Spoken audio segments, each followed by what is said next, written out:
Para sa recipe natin today, tuturuan kita kung paano ba gumawa ng masarap na mango Oreo Graham shake. Hindi mo na nga gugustuhin pang pumili sa labas kung sa bahay lang naman ay kayang-kaya mo rin tong gawin. Kaya naman Mari, tara at gumawa na tayo. Syempre, kailangan natin ng hinog na mangga. At dahil nga napakamura na lang ng mangga dito sa amin, ay talagang napagawa na ako nitong mango Graham shake. Sa recipe nga ito, kailangan lang natin dito ng 4 na hinog na mangga. Ngayon naman ay hiwain lang natin ito into cubes. At para mas madali natin tong makuha ay gumamit pala ako dito ng baso. Eto nga yung paraan para mas mabilis nating makuha ang mangga. After nga nito mga mare, eto na nga ang nakuha nating mangga. Magtitira lang tayo dito ng kaunti para sa ating toppings. At yung mga natira naman ay ilalagay natin dito sa blender. At kapag nalagay na natin mga mare, ay maglalagay na tayo dito ng 1/2 cup ng condensed milk. Kung wala naman condensed milk mga mare, pwede tayong gumamit dito ng asukal. Maglalagay na din tayo dito ng 1 cup ng evaporated milk. At syempre, mas maraming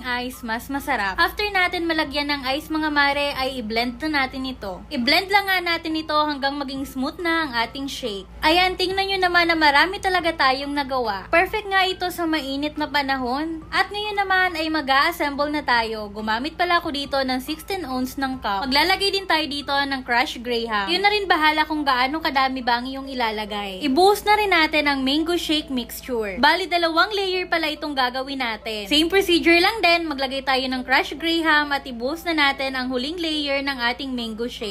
At ngayon naman, maglagay na tayo ng toppings. Naglagay lang pala ako dito ng crushed graham at mango cubes. At ayan, meron na tayong mango graham shake. Para naman mas level up ang flavor nito mga mare, ay mag-a-add din tayo dito ng Oreo. Crushed Oreo pala itong ginamit ko mga mare, at i-add na din natin itong mango shake. 2 layer ulit ang gagawin natin mare, at same procedure lang din. Napakasarap nga nito mga mare, at pwedeng-pwede natin gawing pang negosyo. Lalong-lalo na at mainit talaga ang panahon ngayon. Para naman sa toppings, pwede tayo maglagay dito ng crushed Oreo o kaya naman Oreo cookies. At ayan, meron na tayong masarap na mango Oreo shake. At dito nga sa next recipe natin ay gagawa tayo ng mango Oreo Graham shake. Same procedure lang mare, naglagay lang ako ng crushed graham sa bottom part at saka natin ibuhos ang mango shake mixture. Bali 2 layers din ang gagawin natin, at sa ikalawang layer ay crushed Oreo naman ang ilalagay natin. At para naman sa toppings nito mga mare, ay pwede tayo dito maglagay ng crushed graham, maglalagay din tayo dito ng crushed Oreo, maglalagay din tayo dito ng mango cubes at Oreo cookies. O diba, napakadali lang talaga ng recipe natin. Kahit nga nasa bahay ka lang, ay pwede mo tong pagkakitaan. Kaya naman kung meron ka pang natitirang mangga sa ref, say na tumari para gumawa ka na din itong napakasarap na mango Oreo Graham shake. Para naman sa list ng ingredients, ilalagay ko na lang sa comment section. Yun lang, follow for more recipe!